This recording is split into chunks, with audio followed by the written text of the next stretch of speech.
Hey there, Mr. Witherow here. This little video is we're going to talk about graphing rational functions.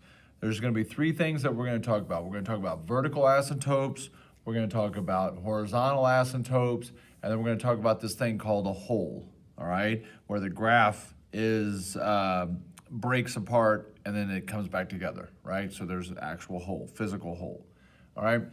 So the biggest thing that we have to understand is that there's these things called extraneous solutions, and that just means where what numbers make the denominator zero.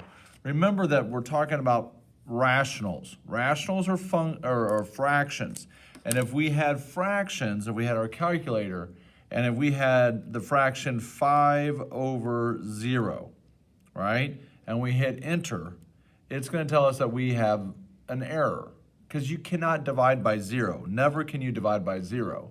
So with that thought in mind, what we're going to start doing is that we're going to look to see what numbers or number make the denominator 0.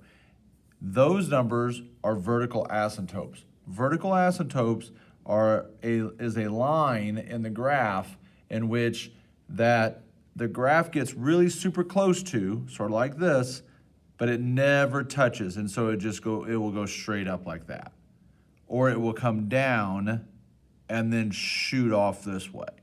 All right? So that's basically what's going to happen.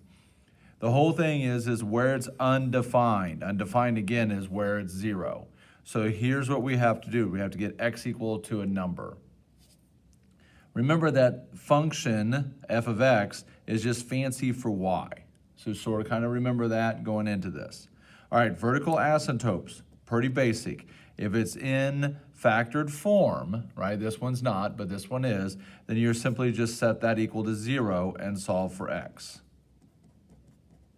And then there is your vertical asymptote. So if you would go to Desmos.com,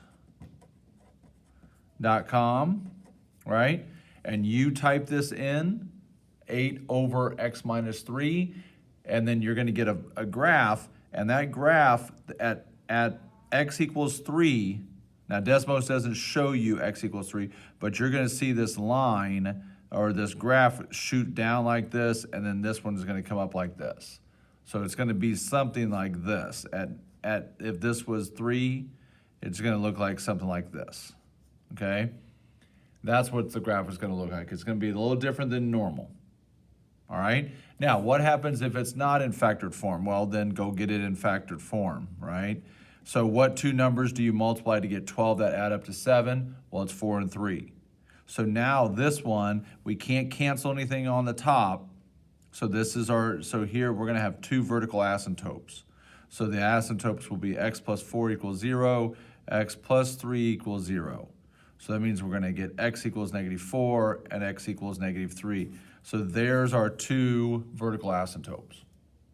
All right? So nothing too crazy. Just make sure that you factor it and then cancel, and then whatever left, that will be your vertical asymptote. Don't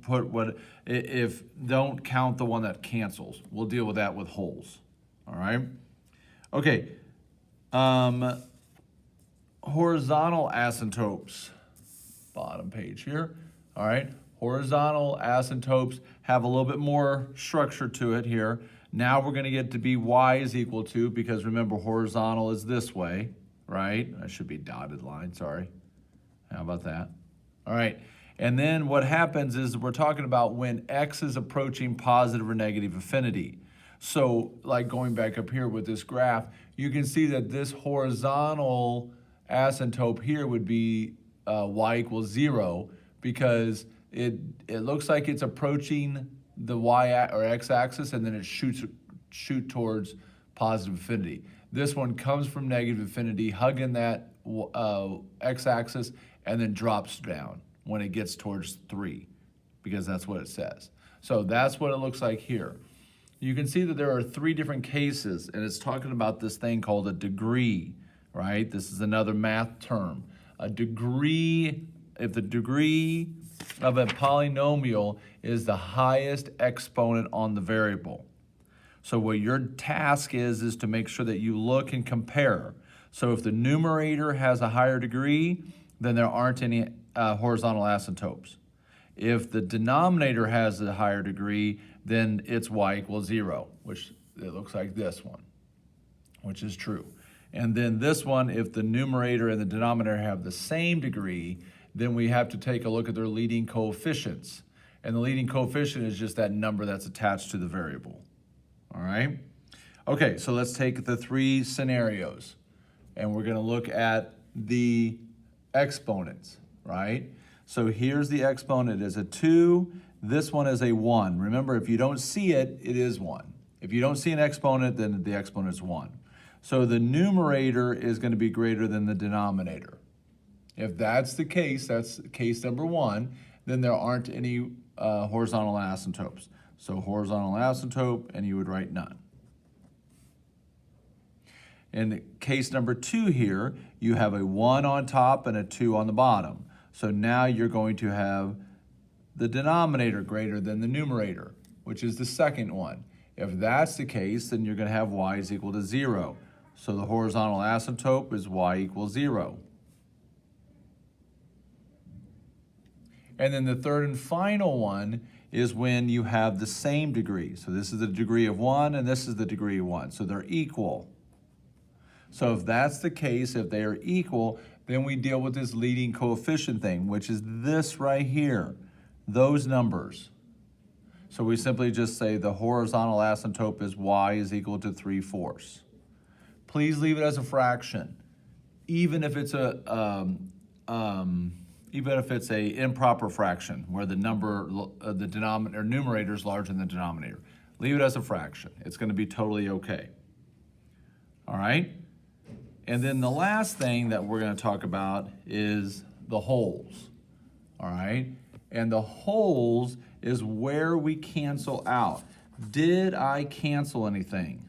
That's the question. Did I cancel anything? If I did, then that would create a hole. So normally, we've all just been talking about a continuous graph.